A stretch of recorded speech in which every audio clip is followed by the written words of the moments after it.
कसले दिएको छ र मिठी बर्थडेको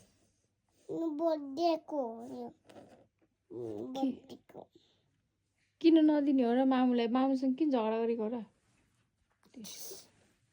कसरी हान्ने रे मामुलाई बन्दुकले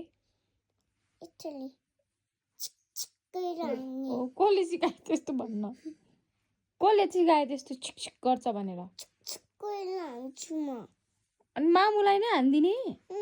ओइ हुँदैन म रुन्छु अब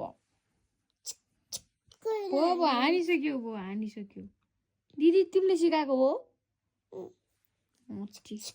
भयो भयो हानिसक्यौ त नि